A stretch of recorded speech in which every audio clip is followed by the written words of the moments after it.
Good evening for those of you for whom it is evening. This is Professor Aminah Al-Deen for Critical Talk, which is a production of Sound Vision and allied with Muslim Network TV. I want to say we're trying an experiment this evening, turning Critical Talk into a classroom where I have two expert guests, Professor Scott Hibbard, who we've met on this program before, who's the chair of political science at DePaul University in Chicago, and Professor Laith Saud, who is also a colleague of mine, who is a scholar and a writer and an author and just a good friend, but experts in their subject matter. We're doing this tonight because it has, from questions coming in on the chat and from the people we're talking to, we found out that many of us don't have enough of the basic facts to move ahead. So, in regard to that, I have asked Kamila Barbour, Miriam Tisdale, Shardil Khan, to join us as students, as if this were a classroom setting. We have some more students who may or may not make it, but you know how students are.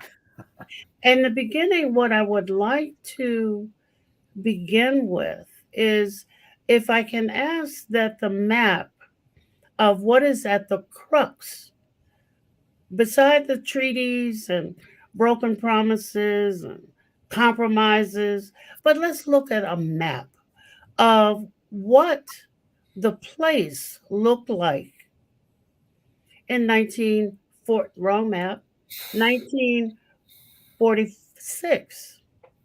This area in green was Palestine. And I'm not quite sure what the areas in white were. They may have been multi religious sites, a little bit of it might have been where some Jewish settlers lived.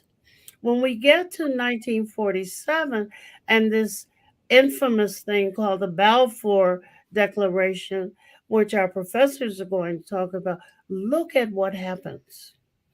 Palestine is shrunk. I can't even call that sizable.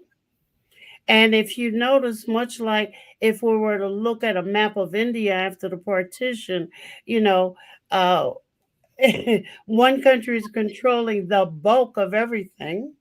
By the time we get to 1949, between 1949 and 1967, you can see that that bottom part or the long part of the L that was Palestinian territory has now disappeared.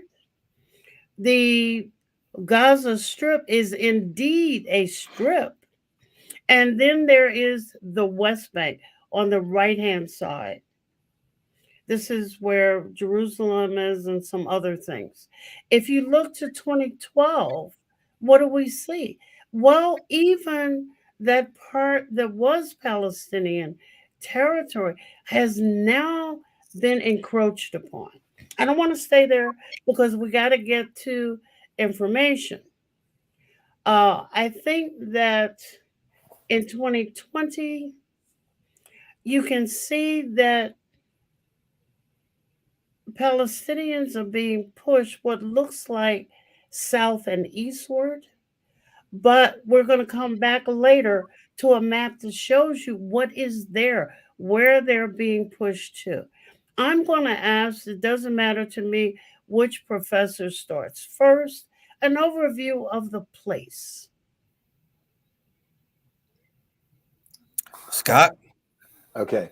So you had asked earlier about the Balfour Declaration. I think probably the key element to understand that is if you look at that first part of the slide, talk about the British mandate.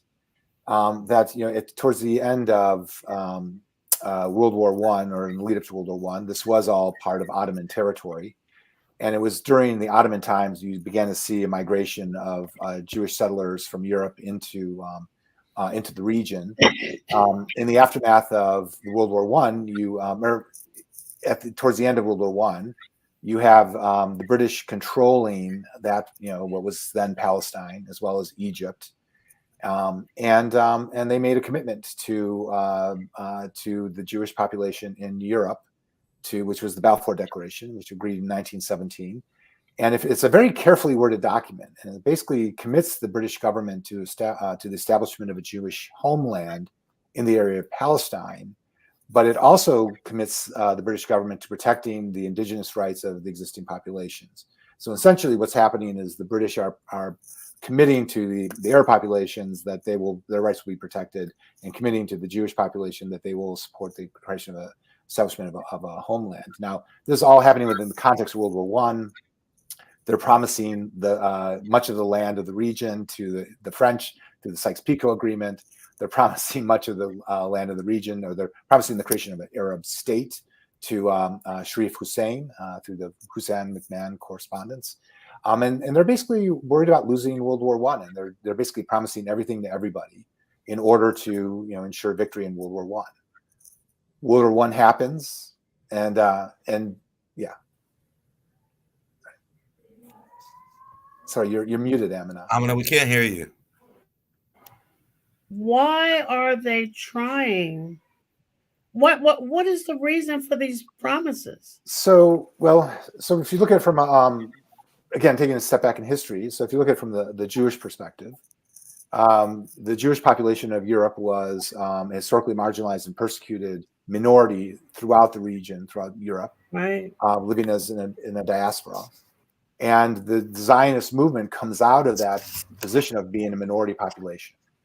That as a minority, they do not have protection, and so what the Zionist movement is calling for is the creation of a state to protect the nation of the Jewish population. And for a variety of reasons, for historical reasons, biblical reasons, whatever, they saw that as Palestine. Now, the Ottomans were favorable to Jewish migration. The Brits were favorable to Jewish migration for a variety of reasons, mostly domestic. And so this is really the founding of the early Jewish presence in what was then Palestine. Part of the twist here is the narrative that the Zionists laid out was that this is a backwater of the Ottoman Empire. There's no one here. We're a Jewish population. We're a nation without a land, and here's a land without a people. Of course, when the early settlers get there, they're shocked to find that the area is populated, that there is in fact indigenous populations there. And so much of the early 20th century is a struggle for these different communities to live with one another under British rule, and it turns violent in the lead up to 1946 and in the lead up to end of World War One, the end of World War Two, creation of the State of Israel, and Israel was created in large measure because the Jewish population had support from both Washington and London. And hence, you have the creation of the State of Israel. What the Jewish population of Europe saw as independence and this great marvel, and the Palestinian population referred to as al-Makhba, the catastrophe, because it meant the displacement of literally half the Jewish Palestinian population in the region.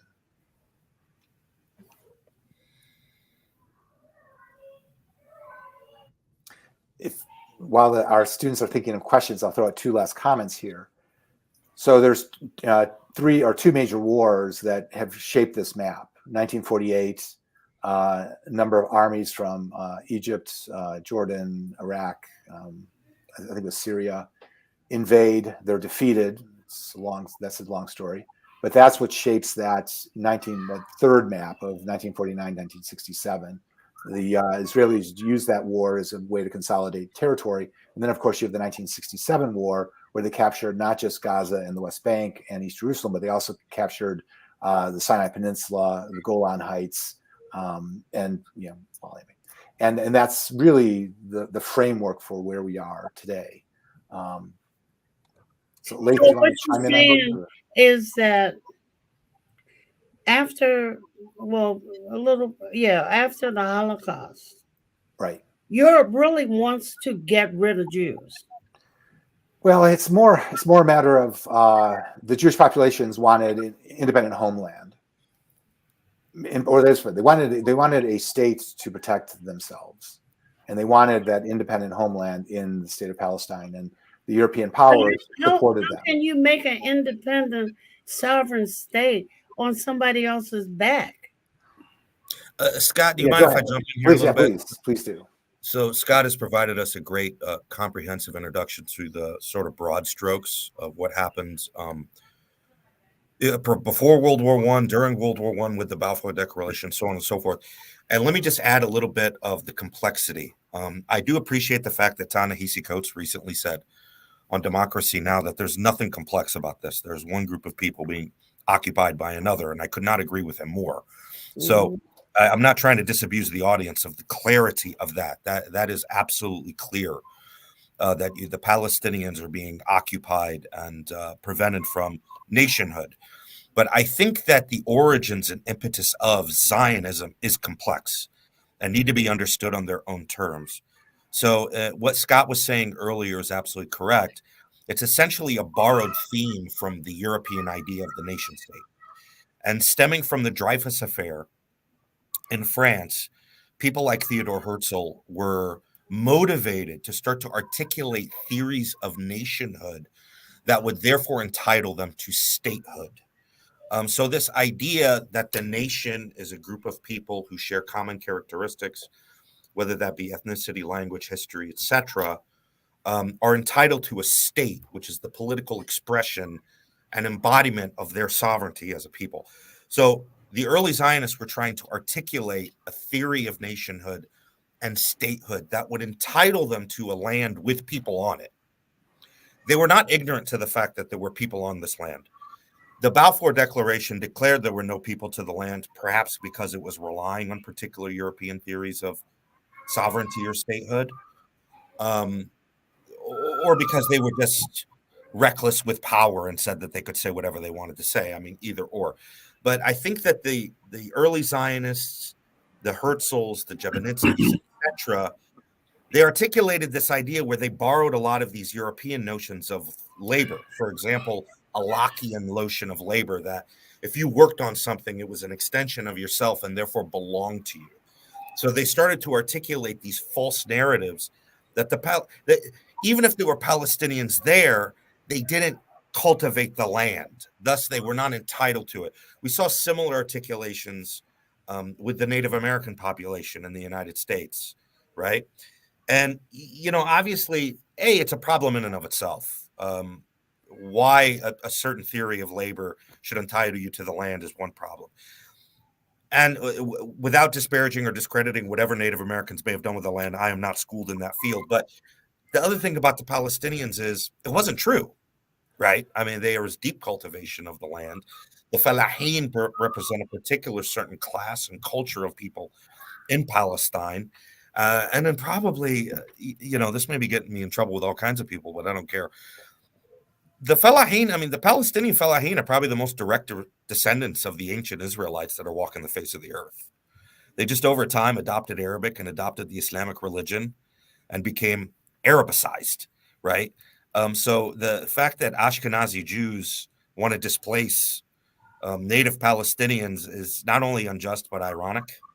On the one hand, I totally appreciate what Ta-Nehisi Coates says when he says, there's nothing complicated about occupation. There's nothing complicated about discrimination. There's nothing complicated about apartheid.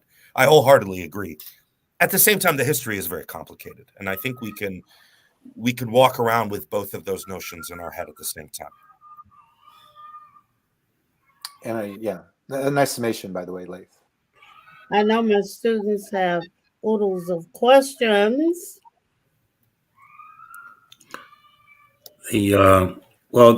If I may follow up on the last comment, Dr. Saud, because to the extent that we, let's say Zionists have formulated a rationale to justify a claim to the land, nonetheless, if we look at basic human rights, there is no, in my mind, there's an absence of justification for the taking of the land, as if, once again, I guess, following through on the point that they had laid claim to this land. So is it not, we're really looking at someone's rationale has been given credence over another's. I mean, I don't see how that takes away from the claim of the Palestinians to this land. No, you're exactly right. I mean, just one quick comment. At the end of the day, the core of the conflict is you have like two nations, two peoples, two communities, each laying claim to one particular piece of land, and they've developed, competing narratives as to, why each has a right to it. But at the end of the day, a lot of it is just, who has the force to enact their will and to control the territory. Yeah, exactly. And that's kind of, how it's played out. And that's why the Israelis have had the upper hand and the Palestinians have been subjugated. Again, historical context, the uprising in 1936 to 39 weakened the Palestinian community and lead up to World War II. When the Israelis, during World War II, the Israelis were preparing for war in the way that the Palestinian population was not. And so they had the upper hand in the immediate aftermath of the creation of the State of Israel. And then, the 1967 really changed everything. And not because one narrative was more important than the other, but just the force of arms determined the outcome of that conflict. And if I may add to that, I mean, Scott is bringing up something that I've been thinking about for a very, very long time. The whole point of power, and you can look at this into political theory, you can look at this in theology, you can look at this in even like politics. Ultimately, the whole point of power is the ability to apply rules that don't apply to you. That's kind of ultimately it. Yeah. It's the ultimate proof and characteristic that you have power. And I think to boil all this down to one simple thing, it is the fact of power. So now when I'm hearing people say that I can't use the term from river to the sea, it's a geographical territory. We're referring to just a simple fact of what territory is in dispute. It's from the river to the sea.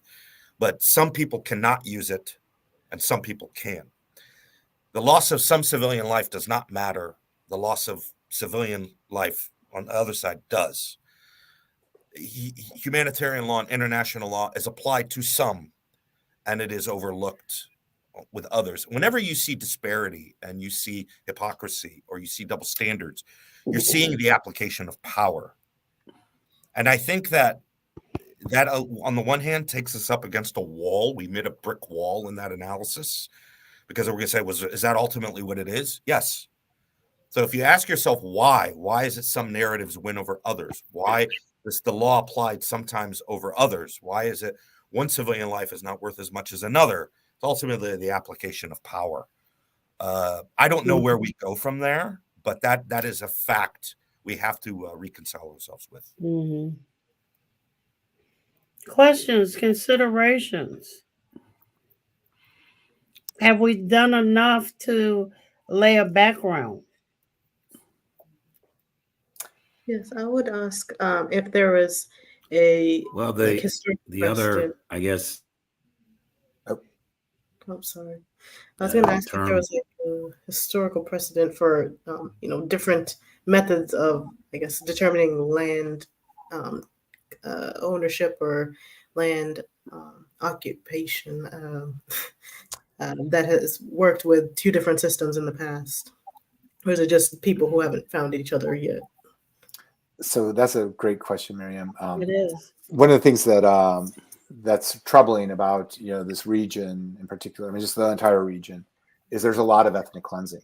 In Ottoman territories, in Russian territories, and European territories, there's a lot of displacement of populations.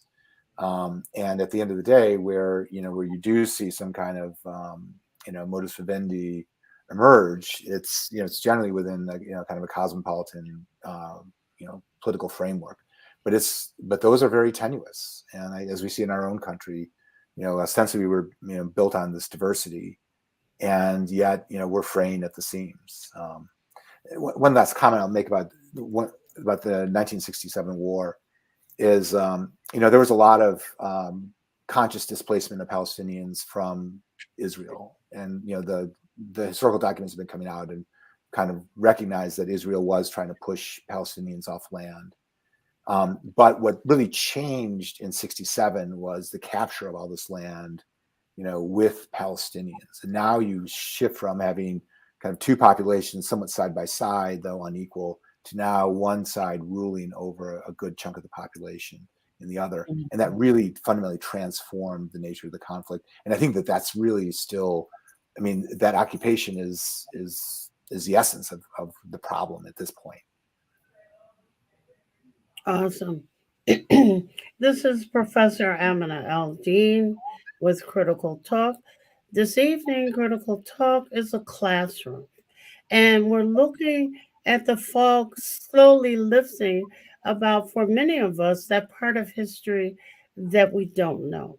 We have two expert professors, Dr. Laith and Dr. Scott Hibbard, and a classroom full of people, a late student named Abdullah Mitchell, Kamila Barbour, Miriam Teasdale, and back there somewhere in the back of the room is Sherdil Khan.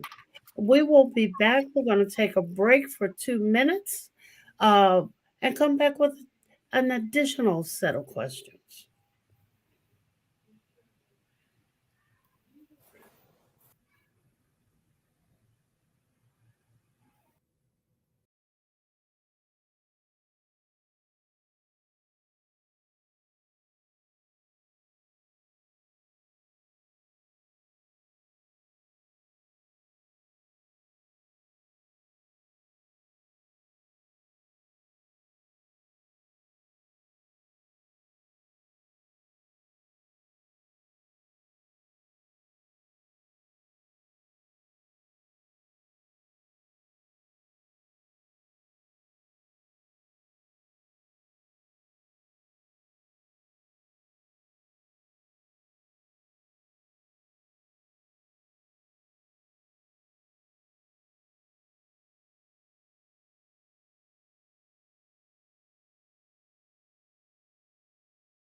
Assalamu alaikum. This is Professor Aminah Al-Deen with Critical Talk, and this evening we're having a special program where we've turned Critical Talk, which is a talk show, into a classroom, because there's so many things that we don't know about one of the issues facing global society at the present. With us, we have two expert professors, Professor Scott Hibbard, who is the chair of political science at DePaul University, and Dr. Laith, who is an author, a scholar, and good friend.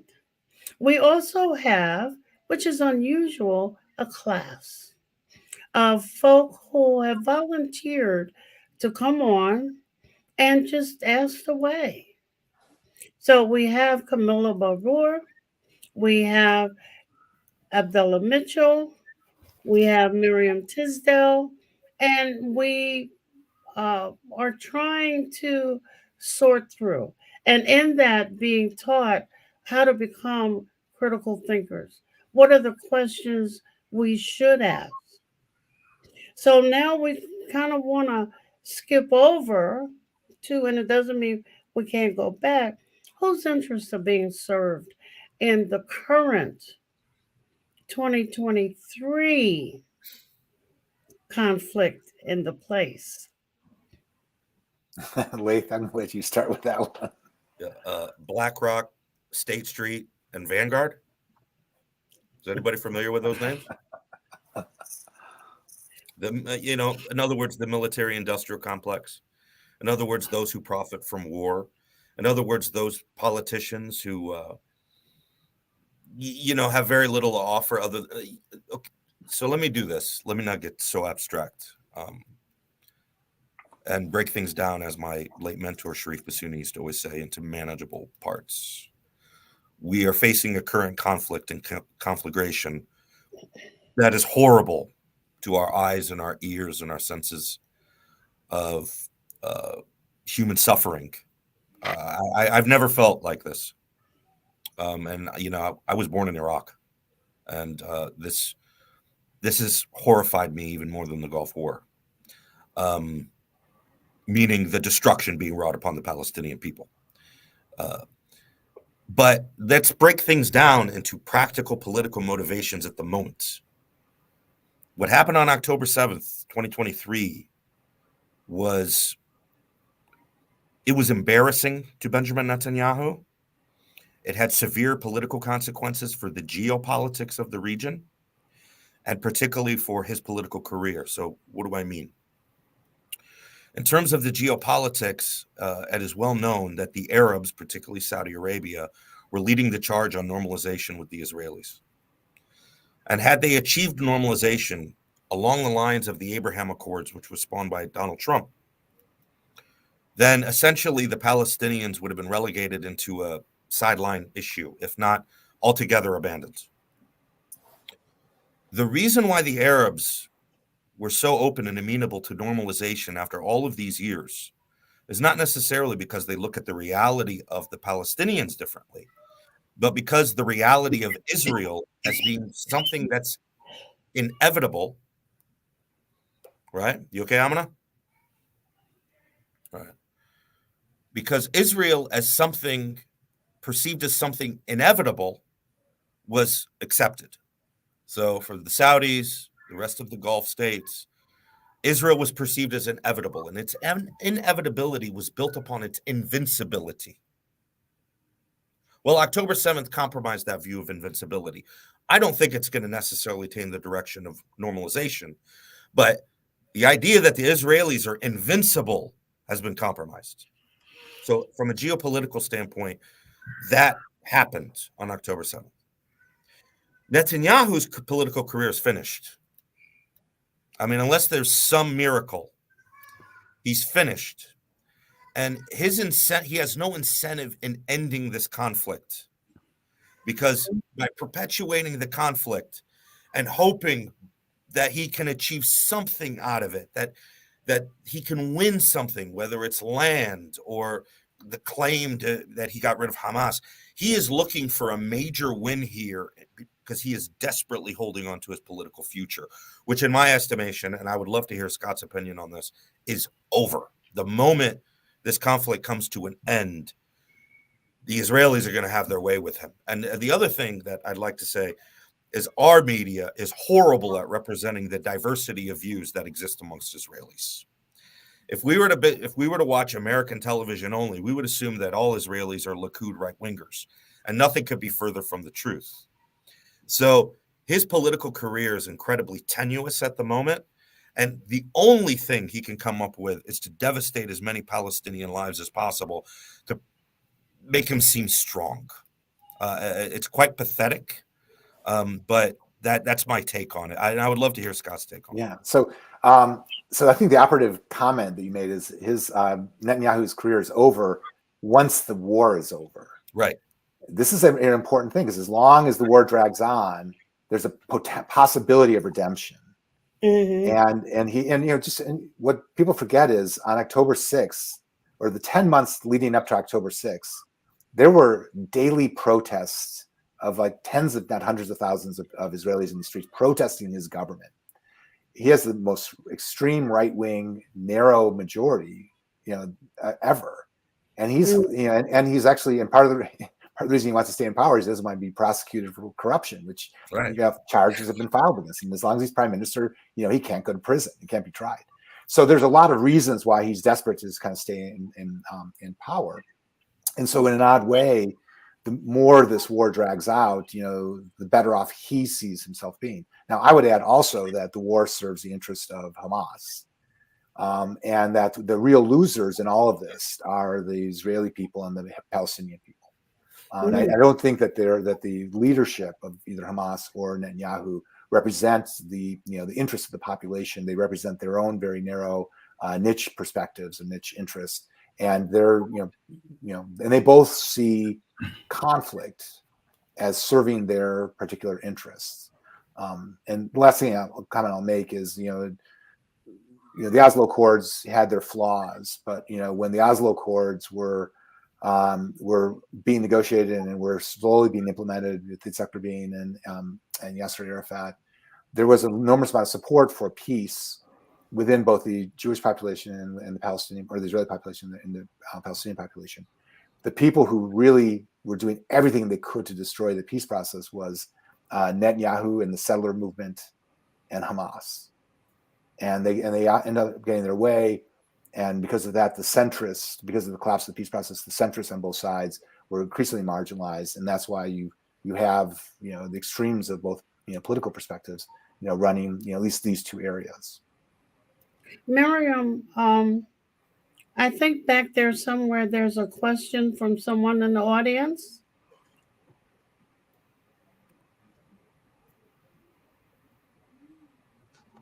Assalamu alaikum. It is better to focus on the human rights violations. No, is it better to focus on the human rights violations at this time, or teach people the history first to bring about long-term change? That's a big question. That's a good question. I think it's a great question too, and I think I know exactly what Tayyib was getting at. It's the frustration of watching such flagrant violations of human rights right in front of your face require long explanations of history. If I'm seeing somebody being pummeled, do I need to know the history? It's a good question, right? But I think it comes from multiple places. So on the one hand, I think that for the average American, they're trying to develop cultural literacy pursuant to human rights. So we think that the average American doesn't know anything about the region, and they think that Hamas flew in from Mars and started to attack Israelis, and that everything started on October 7th. Now, obviously, that would be historically ignorant. Thus, we embark on the attempt to make us historically more literate and culturally more literate. So I don't think that the two things are separate, but I can understand the urgency of saying, do I really need a long historical lesson when I'm looking at a clear violation of human rights right in front of my eyes? I don't need to know what a 4-year-old's history is to know that they should not be buried under the rubble of bombs. I don't need to know what a 3-year-old's history is to know that they deserve electricity and fuel to be delivered to them in the hospital when they're suffering from an injury. So I completely appreciate the urgency. They're not mutually exclusive. And in fact, I think people are trying to tell the history because they're trying to get those in power and or those theoretically who have the ability to change things in democratic societies, the information and knowledge they need to make those changes in policy.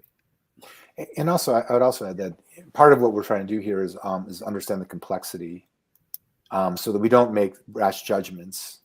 And I'm thinking particularly of colleagues of mine who are Israeli and Jewish and adamantly opposed to the Netanyahu government and are adamantly opposed to this war. and they look at this from a moral perspective, that they see the death, and they see this as a violation of the Judaic tradition. So it's important for us, in this forum, to recognize that, I mean, there's a complexity to this, and it's not just us and them. That there is within the Israeli population, within the within the American Jewish population, there is a recognition that there's a humanitarian crisis going on. How we move beyond it, or how we let's be honest, change the U.S. government's policy, because I know that there are many people within the U.S. government that are just horrified by the blanket support that the Biden administration has given to the Netanyahu government. How we get to the next step is a different matter, a more challenging one. And Scott, I deeply appreciate what you just said. Again, I'll repeat myself. If you watch American media, you'd be under the impression that all Israelis are right wingers, and you may be even under the impression all Jews are right wingers, and it's ludicrous. You don't see Jewish Voices for Peace ever being interviewed on CNN. You don't see Bet Salem, one of the great human rights organizations out of Israel, ever being interviewed in Western media. You would think Gideon Levy doesn't write and exist. You would think Norman Finkelstein. I mean, on and on we can go, where there are Jewish intellectuals who are deeply severe and critical of Israel's policies, not just regarding the response to October 7th, but writ large regarding the occupation altogether. And they are likewise silenced. And again, for me, perhaps this reveals a few of my Marxist sociological biases, but I just feel that when you think about the deep interests at work here, military industrial complex, these large industrial interests that are at work, that really oil the machine of our politics behind the scenes. This is not, I think, primarily ethnically driven, although there's an undertone of racism in terms of a lack of sympathy for Palestinians in the West. I think this is driven by economics and industrial interests. Yeah, and let's be honest too. Part of the pro-Israeli, or part of the biggest part of the pro-Israeli constituency in the United States are evangelical Christians, extreme evangelical Christians, who really do see, the Bible unfolding in time, and they're waiting for the rapture. And the sooner war happens, the sooner the rapture is going to happen. I shouldn't laugh. I mean, I have dear friends. No, it's Pastor John Hagee, the founder of Christians Unite for Israel. He's written books about the rapture, and that's where he's coming from. And yes, he was one of the speakers at the Trump moment, or whatever, the unveiling of the embassy in Jerusalem by Donald Trump. I mean, it's a little shocking. Class, where are you? I mean, I'm recognizing the political landscape and the power dynamics as the two of you have mapped them out. Nonetheless, we as concerned citizens of the world are seeing the sanctity of life being totally disregarded. I mean, where there's evidence of war crimes being committed by the military complex, and we see a Congress and an administration, at least its head leaders, all in step with equating the right to defend, Israel's right to defend is equated with them being able to do whatever they want to do. I guess really what I'm speaking to now, speaking to that frustration, what do you see, either of you see, as steps that we as, people concerned about human rights, what can be done? What should we be? Laith, do you want to give that a shot? The power complex as it is. Yeah, I mean, first, sabar wal iman billah. Like, the first thing is you're gonna, to be honest with you, Abdullah, I don't have an answer to your question. I think I'm about to embark on some bullshit. This has been very difficult for me. This has been very difficult for a lot of people I know, because it's very difficult to watch in real time. You're watching somebody tell you your life is not worth as much as others. And I think you as a black man and as a Muslim man can understand that. Me and as an Arab man and as a Muslim man, I am reading the message loud and clear that my life is not as worth as much as somebody else's. Okay? At least in this particular context and at least amongst these particular parties. That is very, very difficult to swallow and just go, okay, you got it. I guess I'm just going to lay down here and submit myself to the law of power here. You have the power, I don't. I'm just going to shut up, which is an undignified existence. And for many of us, it's not acceptable existence. But Dr. Laith, Arab countries vetoed the UN resolution, was it yesterday, day before yesterday, I think it was for a ceasefire, I'm not sure. But then 2 weeks ago or a week ago, Saudi Arabia, in this conference held in Saudi Arabia, said enough is enough. So, it's like speaking out of both sides of your face without even having a handkerchief. There's that, but I don't want to. Let me complete what I want to say to Abdullah first, because in the face of such despair, you don't have to submit to it. And I know, Abdullah, you and I actually have met before. I don't know if you recall that, and I know you wouldn't. I don't believe anyone on this panel would. I know Scott is a courageous man and a courageous scholar. He always has been. So patience, a commitment and a faith to doing the right thing, and whether it requires you speaking on it, whether it requires you marching on it, whether it requires you boycotting on it, whether it requires you educating and edifying things for other people on it, whatever the case may be, whatever contribution you can make, it is welcome beyond either contributing to it or remaining indifferent to it.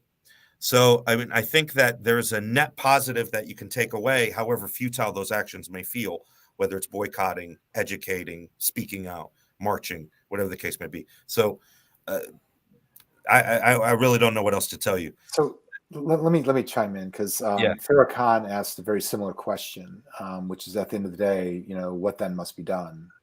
Different way of phrasing it.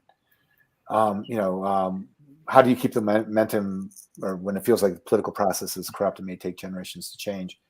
I would argue that it won't take generations. I think it's going to take a generation. I think the generation that's coming of age right now has very different views than the generation that's in power. And what's interesting is, the baby boomers are still in power. The echo boom is really, is bigger, and they're, much more progressive, and on a number of issues. And I think things like what's happening now is really radicalizing the younger generation, and there has been an enormous amount of change within the Democratic Party in terms of its attitudes towards Israel. For many years, everyone marched in lockstep. Republicans, Democrats, centrists, leftists, whatever. Everyone is very pro-Israel, and I think that's really changing. I think the challenge is how to find a more nuanced policy. When you do still have kind of the power structures in place that are kind of driving the process. But again, time, engagement, effort, it will pay off in the long run. My opinion. By the way, if I can just throw out one last comment on this, I used to work in politics. I used to work for Democrats. If I just follow up, please. Once again, go ahead. Being an African American male, it's like you're getting a throwback to the 50s and the 60s in terms of when African Americans fighting for civil rights and the human between killings and hosing, and how I think it does causes deep concern, because what is happening, what we're seeing is happening on the world stage, could happen to any marginalized people. When you expect even the rules that those in power create are being flaunted and ignored. Yeah, I guess realistically is what can, once again, I take note, yes, we shouldn't remain silent. We should not do anything, but it is more like on the line of what can be some strategic steps that we can take to combat this in the future, because I don't believe this is a one-time affair. It's just the way it's been orchestrated. So and to have so many corporate leaders all of a sudden coming out, anyone who speaks on behalf of Palestine now, it's created a chilling effect even on people's right to speak. So it once again, it is as a member of the public grappling for what are we going to do, because we just can't tolerate this kind of, we can't accept this. Yeah. Yeah, I mean, look, just quickly, there's things that have occurred with this particular iteration of the war on terror, if I may call it that, right? Mm-hmm. That did not occur even after 2001. So there's the degree of resemblance to 2001, obviously. And I'm referring to 9/11, right? September 11th, 2001, which precipitated the invasion of Afghanistan and Iraq on the part of the United States, but was well aligned with the Israeli narrative of, terrorism. We're fighting terrorism, right? But I cannot recall this type of censorship then. And I remember being a college student at the time, and I would actually give talks against the war, and was more than tolerated. People listened. Nobody tried to obstruct my ability to speak. And now I'm seeing college students getting doxxed, getting prevented from having jobs in the future, being blacklisted, and also for relatively innocuous things like saying from the river to the sea, Palestine will be free, statements. But that goes to the larger issue of power, because by controlling language, you control what you can talk about. And by controlling what we can talk about, you control presence or erasure. And, by saying you cannot say Palestine from the river to the sea, you're essentially saying the Palestinians don't exist. That's ultimately the implication in that. So I too, on the one hand, raise an eyebrow when it comes to seeing the type of censorship that we're seeing now. On the other hand, to piggyback off what Scott was saying a few moments ago, I think this is desperation, because those who've been pro-Israel, particularly pro-white, right-wing Likud Israel, are seeing that the future generations just do not buy into that narrative, and that future generations are not going to be pro-Israeli in that sense. So there's almost this last gasp attempt to control the way we talk about this. Yeah, I totally agree with that. One last comment. I know we need to go to a break, but I totally agree with everything you said, Laith. The one area I disagree with is after 9/11, there was a lot more intolerance for dissent than you're remembering. And I mean, because that's, well, anyway. Part of the reason I mentioned this is I was living in Egypt for part of that, both in 2000 and 2002. And I came back to the United States in the lead up to the Iraq War, and I was shocked at how just everybody was going along with it. And I really could not believe, that this was happening, but it's just, that's where the momentum, the frame of debate was so narrow. And, and the media kind of characterized in such a way, everybody, like CBS, NBC. And yes, Scott. And I appreciate that. And I appreciate your experience very much. However, I was in 2005, I was writing for major publications defending the Iraqis' right to fight the Americans. Yeah. I mean, I was publishing that in 2005 and 2006, and I had no fear of being sent to Guantanamo Bay at the time. Maybe I was being naive, but I openly defended Iraq's right to defend itself against an invasion, which was both illegal and immoral from my point of view. I would find it very difficult for anybody to defend in today's climate, to defend the Palestinians' right to fight occupation, which is an international right, which is a right by international law, without the fear that everything is going to come crashing down on them. So I guess we may have different perspectives. We may have different experiences on this. I do appreciate the fact that the race to invade Iraq was swift, and there was very little resistance to it. So I appreciate saying in that respect. But I don't recall the censorship on the part of the public for what they could say and the way that I feel college students today or graduate students today feel like their entire, I spoke that way, and I spoke that way boldly without fear to what was going to happen to my future. And well, that's because you're bold, Laith.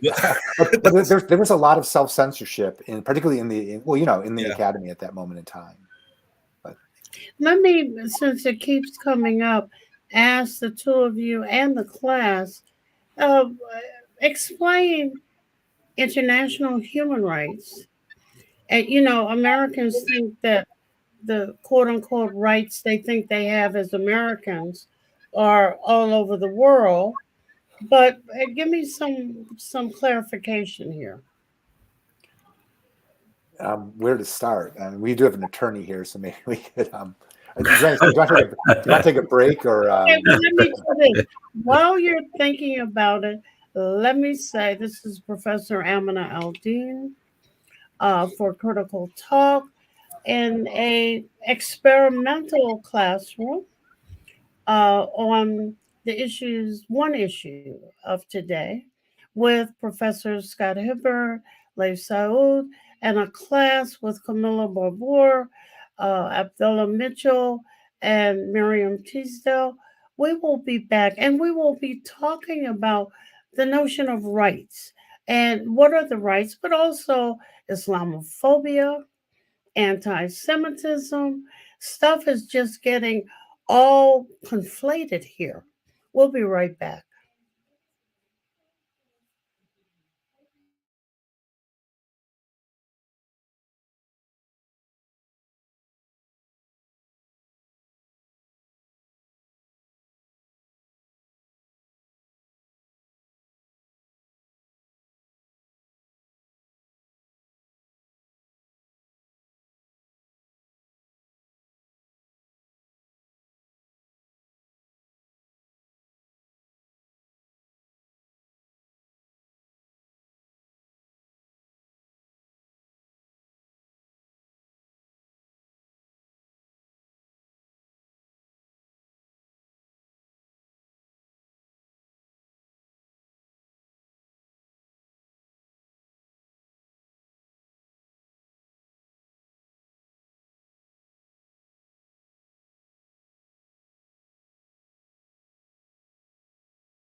Good evening. This is I am Professor Aminah Al-Deen in a wonderful classroom on Critical Talk that we're experimenting with a format. And we're talking about one of the many issues of the day, which is all over the place. It's Gaza, it's the West Bank, it's whose interests are there weighing in on this. And also, now we're going to look a little bit at Islamophobia and what is happening to the narrative. Our two lecturing professors today are Professor Scott Hibbard, who's the chair of political science at DePaul University of Chicago, and Dr. Laith, who is an author, a scholar, a writer, and a courageous young man. We have a wonderful classroom of Kamila Barbour, Abdullah Mitchell, and Miriam Teasdale. I want to go back to the last issue, and that is we talk a lot about rights. We talk about rights so much that we forget what are permissions and what are actual rights. Then we talk about human rights. Give me some definition and some clarity. So, well, I'll jump in, but we do have a lawyer here, so we should let the lawyer talk. But very basically, when we talk about international human rights, it's rooted in the Universal Declaration of Human Rights law, has its own legacy of going back to natural law. But the Universal Declaration of Human Rights law was an attempt to kind of create a binding set of international laws that would protect individual rights in the face of persecution by states. It was subsequently codified in the International Covenant on Civil and Political Rights, and later a separate document on economic, cultural, and social rights. I think that's it. And the assumption is that those members of the United Nations that were joining the UN were expected to take the language of these international covenants, which they agreed to and signed, and put them into their own constitutions, and therefore they would be enforceable domestically. Now, the key element here is rights are premised upon and some kind of enforcement mechanism. And if the enforcement mechanism isn't there, well, then you just have a piece of paper. And I think this is where we find ourselves today. We talk a lot about the violation of international human rights when we're talking about China, we're talking about Iraq, we're talking about countries we don't like. We, the United States, U.S. government, tends to overlook the violation of international human rights law when it is being carried out by people that are our allies. So. If I may piggyback on what Scott's saying, because I think what we're talking about right now, in order to really get to brass tacks here and get to the bottom line, we're talking about, are rights really effective? Because we're seeing them being violated in front of our eyes, right? So the concept of the distinction between human rights and sort of political rights in a domestic sense, I think ultimately we're talking about what makes rights effective or not. Sorry if I'm being presumptuous, but this gets back to politics. And I don't think, I'm not one of those people that think that race is an independent variable that causes conflict. I do think race is one of those dependent, and by race I mean groupings, ethnicity, anything in which you're going to define one group against another. Okay? I do think it's one of those independent variables that is activated in a political sphere. So what is politics? Politics is the distribution of resources and power. Scott, correct me if I'm wrong, please, on that. No, that's good. Right? Politics is essentially the distribution of resources. Who gets what? Who gets what? You have to define the who. And when you define the who against someone else, a lot of times people are willing to be part of the who. Okay? So whether we're talking about the Jim Crow South, where we can tell a poor white guy, you get to sit in the front of the bus. And he goes, well, look at that. I get the privilege of being able to sit in the front of the bus. You'll find that person to be wholeheartedly supportive of politics that by and large don't help that person at all. And I think in terms of rights right now, we're seeing something play off similarly where somebody like Netanyahu appeals to a right-wing base, a very strong national identity. And then in the larger sphere writ large, we see people appealing to this Western identity. We got to defend the West and defend democracy and defend this stuff. So people are willing to turn a blind eye to what they see as human rights violations right in front of their faces, or they don't recognize them as human rights violations at all. Because we don't have an independent mechanism. All of these things are politicized, is ultimately what I'm saying. We don't have an independent, transcendent mechanism that is able to apply the law in such a way that transcends the politics of me and them, us and them. Does that make sense what I'm saying there? I feel it was a bit convoluted. Yeah, I'd like to hear the students' comments on what their take on rights is. And I think Kamila looks like she wants to say something. Maybe Abdullah wants to chime in. Well, I had a question, actually. I wanted to go back to something you mentioned in the first section. You talked about the people who stand to benefit from this conflict and this war. When we see human rights being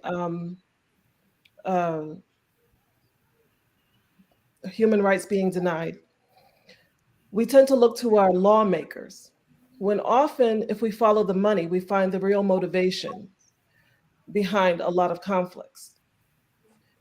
But we don't talk about economic pressure as a means for making change. Mm-hmm. In these, do we continue? I mean, where should we be looking? Should we be following the money that ultimately drives a lot of these narratives, or should we put the pressure on our lawmakers to make those changes on our behalf as citizens? So I'll just give a first answer. I want to hear what Laith's comment is, but I would still argue that that, and I say this based on I used to work in Congress. I was a legislative staff member for many years, and members of Congress are very attuned to what their constituents think, much more than you think. And so putting pressure on your local member of Congress, you really can have an impact in a much more profound way than you might appreciate. So they're at the end of the day, they all want to get reelected. And if they know that if they feel like they are out of step with a significant portion of their constituency, they will change. And that's a way to have your voice heard at a national level. But Laith, what you want to? What about economic pressure? Sure. Like boycotts? Sure. From regular citizens like myself, what can we do? You mean like should we take that road? You're talking about boycotting, I assume. Yeah. All the above. All the above. Buy an electric car. All the above. All the above. I mean, really, a lot of what drives the politics in the region is oil. What is your opinion on BDS laws? Here we're talking about rights again. Scott is on the one hand absolutely correct, and I've been mirroring what he's saying, that rights are meaningless without the power to apply them, but they're also meaningless without the power to assert them. So you have a right, So although I appear cynical, I am actually. Although I am cynical about rights, don't take me to mean you should abandon your rights. You have to assert them as well. You have the absolute right to boycott. You have the absolute right. It's a freedom of speech right. It's a personal right. You have a right to boycott. And if you feel that somebody is endorsing something or supporting something or patronizing something that goes beyond your morals, then by all means boycott. I agree with Scott as well that I think that your vote means more to your politician than you believe. But a lot of things mean things to politicians. Money, exposure, access to platforms of power, right? So you may feel that you don't have those kind of resources available to you. I know I certainly do. But nonetheless, we shouldn't neglect the fact that they do care about what their constituents think. So all the above, I think in terms of boycotting, it's a very powerful instrument. Historically, it's been a powerful instrument, and I think it continues to be a powerful instrument to this day on this particular issue. Can we get our lawyer's view on rights? I want to stand on a thin line. We say lawyers knowing the rights. We're in the international arena. These things have not been, as you said, fully defined. There's statements, but what, like I said, is to the extent we don't have a mechanism for enforcement. Even when we look at the International Criminal Court, it's always good to get some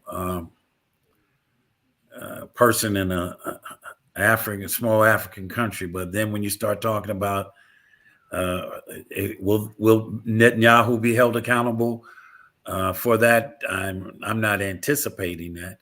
But nonetheless, to follow up your comment, I think, yes, we should do all of those things. I think the real challenge right now for the Muslim community here in the United States is to have a consensus on a course of action. Right now, people are reacting to how emotions and how they feel. They want to, the easiest, well, I'm going to say necessary easiest, but probably the most vocal thing are mass rallies. But the two things that really speak to politicians are votes and money.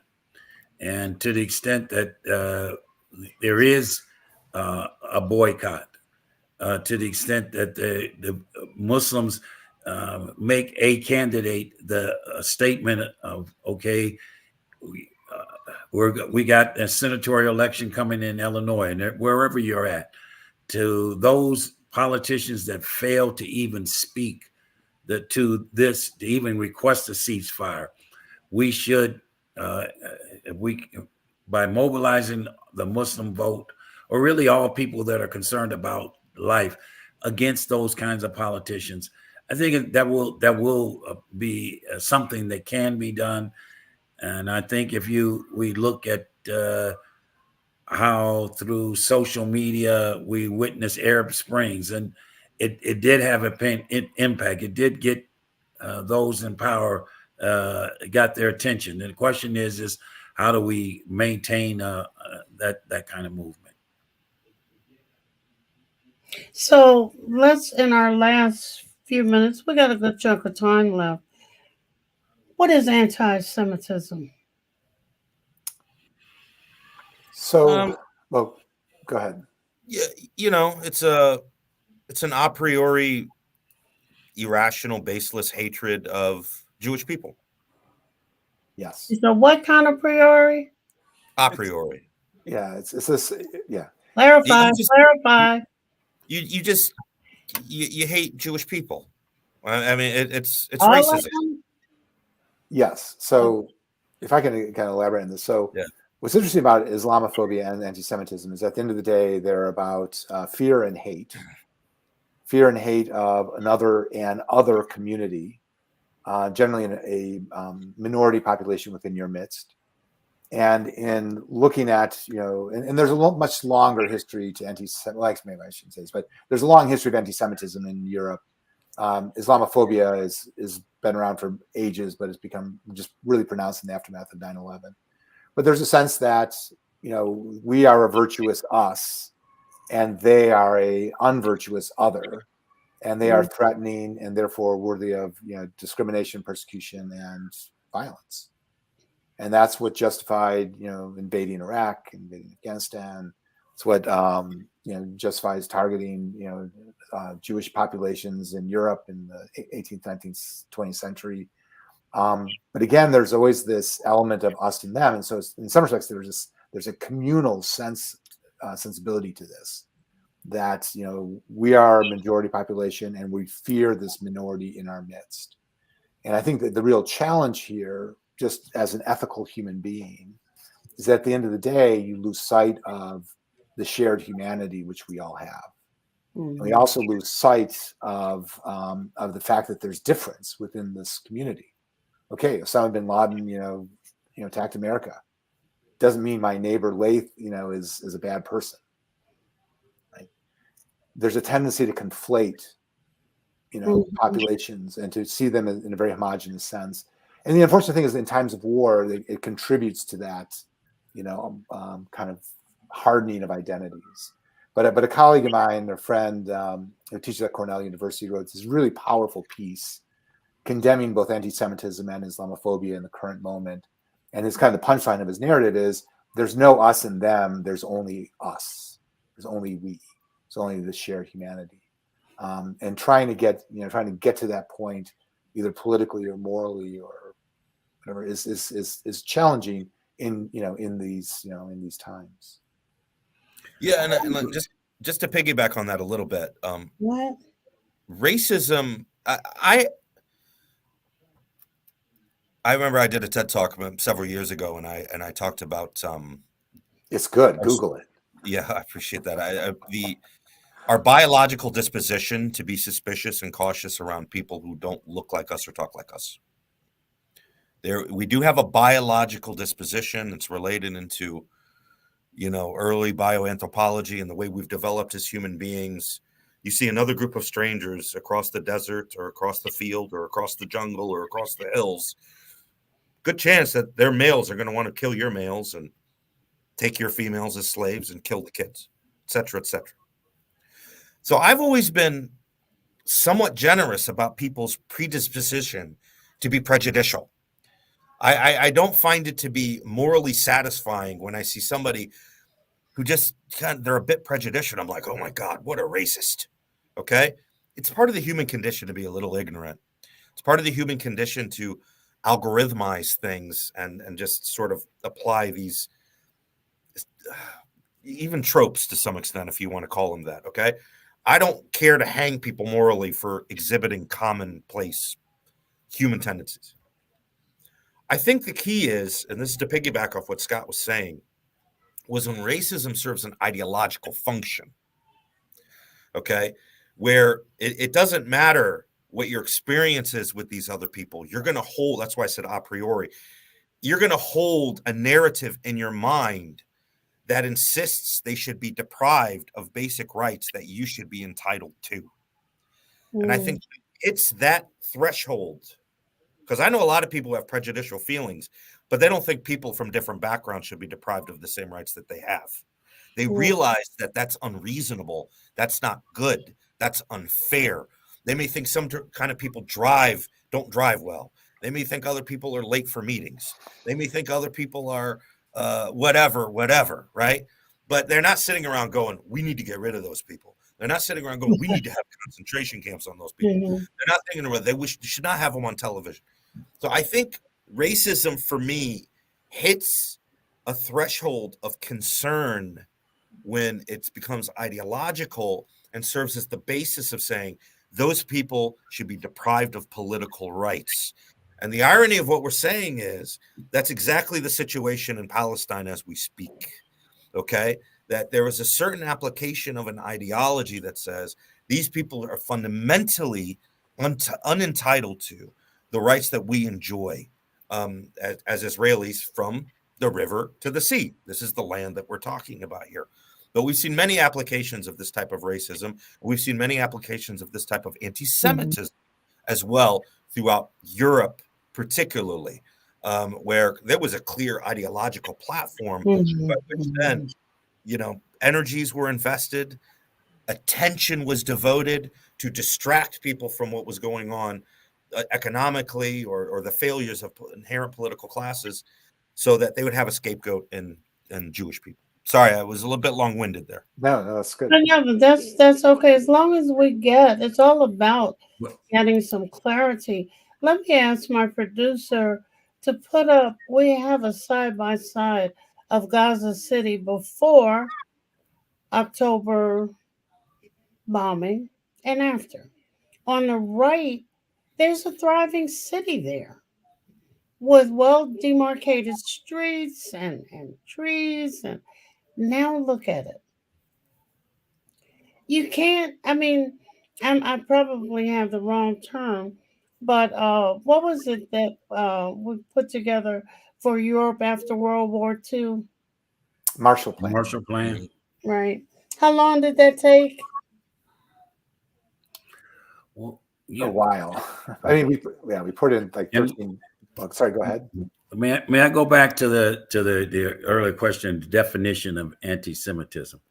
Because I think while I can accept that definition that Dr. Saud you put there, I agree with that. The problem right now is that to the extent that you, like I say, make an expression in favor of Palestine, all of a sudden then that becomes anti-Semitic. There have been I've witnessed, read an article by a professor here in Chicago who framed or a ceasefire.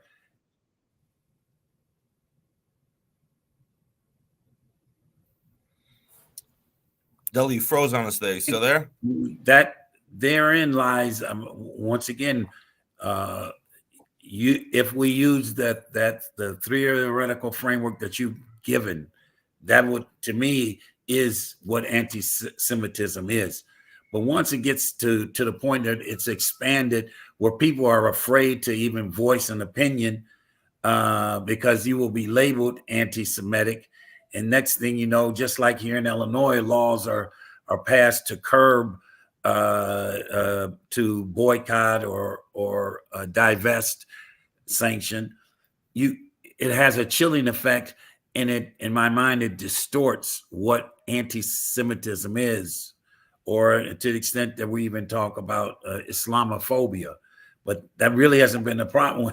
We haven't had those kinds of expressions. But like I said, the current circumstances we're witnessing now, seeing how this whole concept of anti-Semitism has been conflated, expanded, however you want to view it, to now incorporate even expressions of speech that do not take anything away from the other.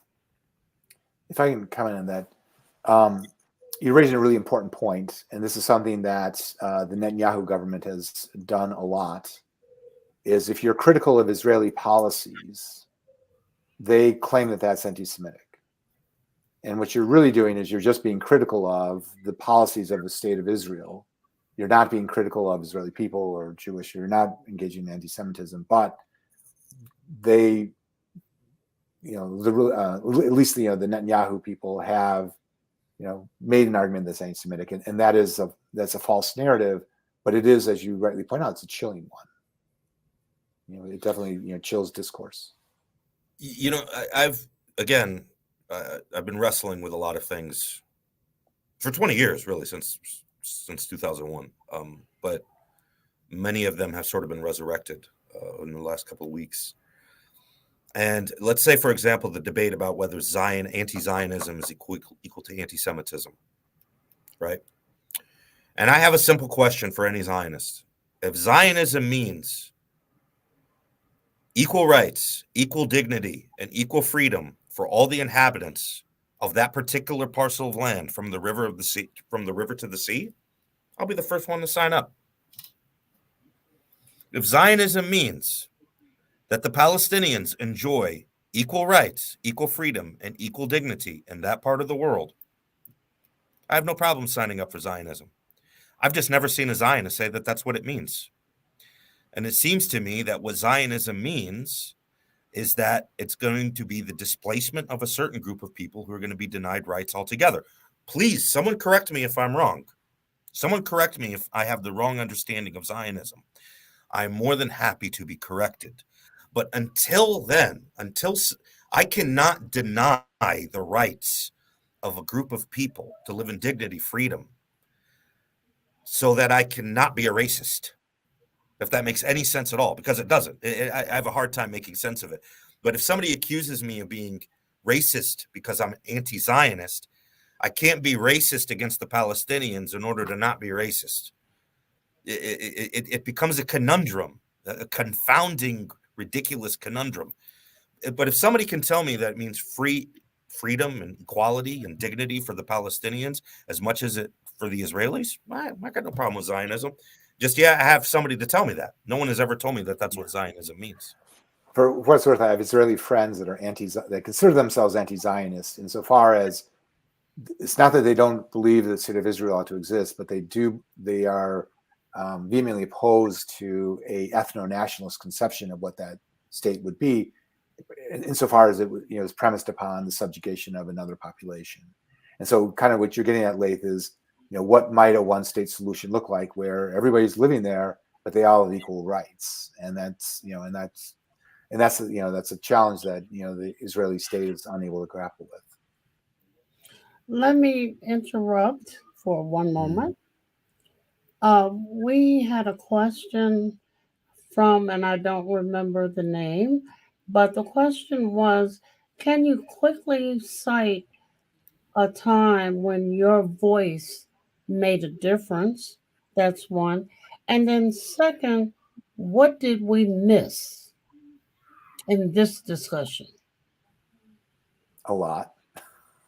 I hear. Well, just real quick, in terms of when have you felt your voice made a difference? Obviously, your voice makes a difference in smaller communities. I wrote a memo last year, and it caught the attention of the president of our university, and something changed, and that's good, right? You know, I mean, granted, it wasn't. Well, I mean, there are times people write op-eds and I'm influenced. That's good. That's a good thing, right? I hear a perspective I had not heard before. I'm enlightened, right? So those are all instances where people's voices matter. You know, in all my years of teaching, which I don't do anymore, but I felt that those were valuable years in cultivating cultural literacy and educating, you know, people that would be making decisions. You know, Scott and I have known each other for years, and there's been times where he's influenced my view of things, and I'm grateful for it. This obviously the same with Aminah.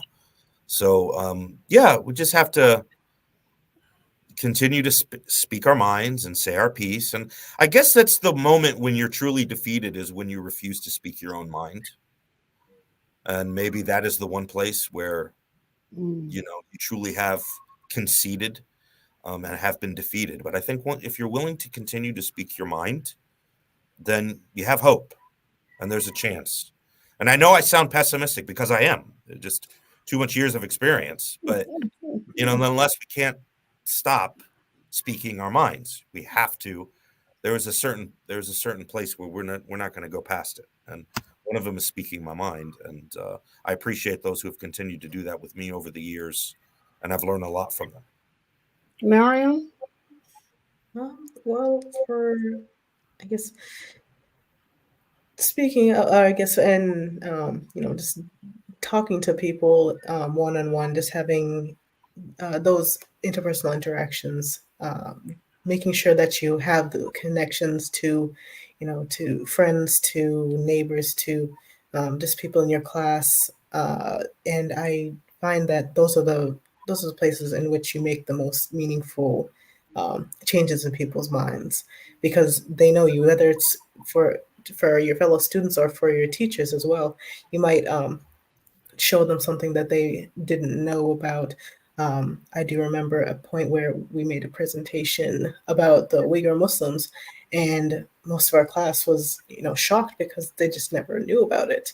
And, you know, coming up to me afterwards and being like, okay, you know, what does this mean for like products that come from China? So what does this mean for, you know, the just geopolitical climate?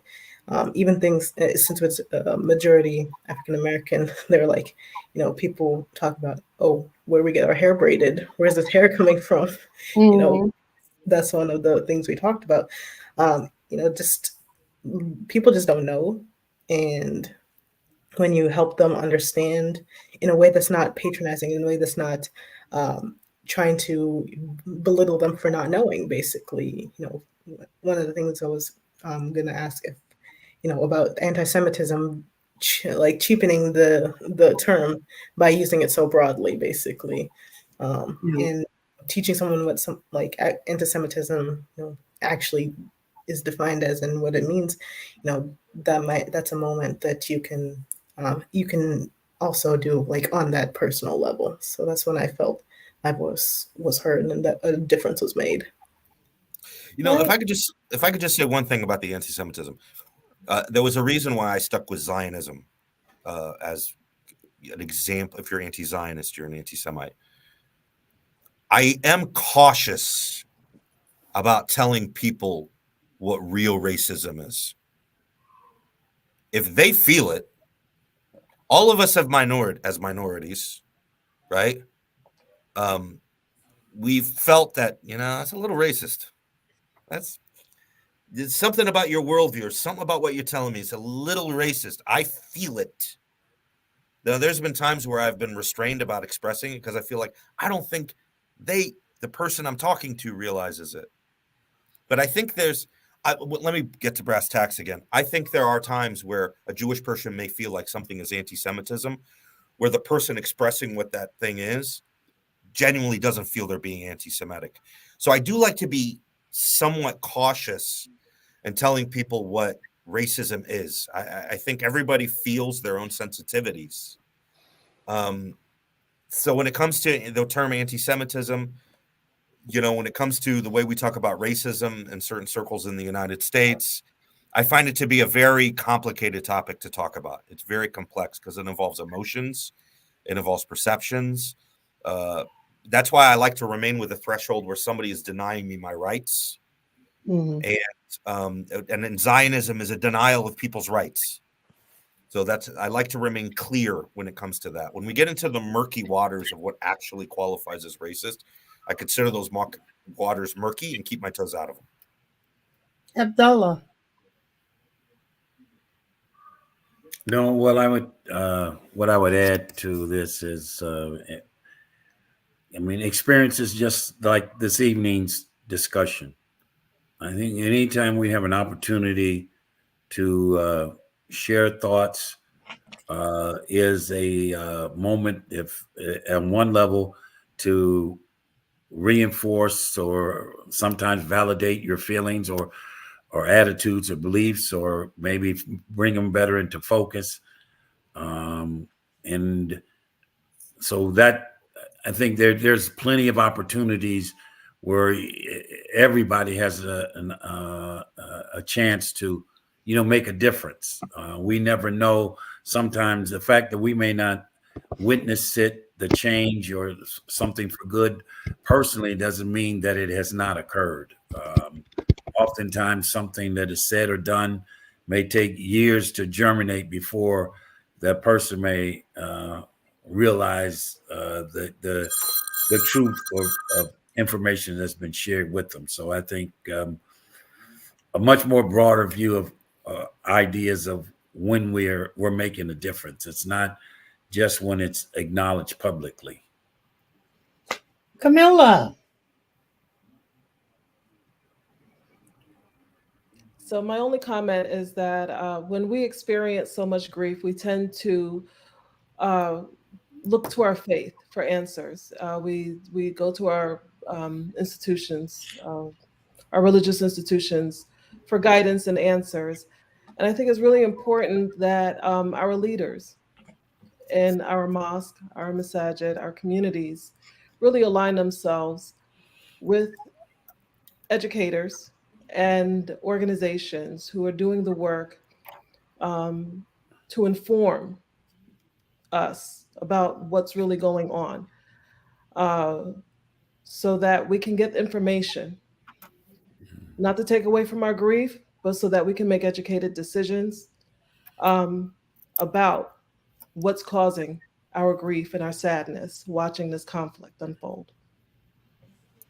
I want to thank all of you and all of those listening. The few people who were brave enough to send us some questions, please keep them coming. I'm going to ask all the guests to please stay on after we close. This is Professor Aminah Al-Deen. This has been a Critical Talk classroom. We can have more of these. If you think that it serves community knowledge, please let us know. Critical Talk is a program of Sound Vision. We're on YouTube, we're on Roku, we're in a lot of different places. Please visit with us on Mondays, 6 to 7 p.m. Eastern Time. Assalamu alaikum.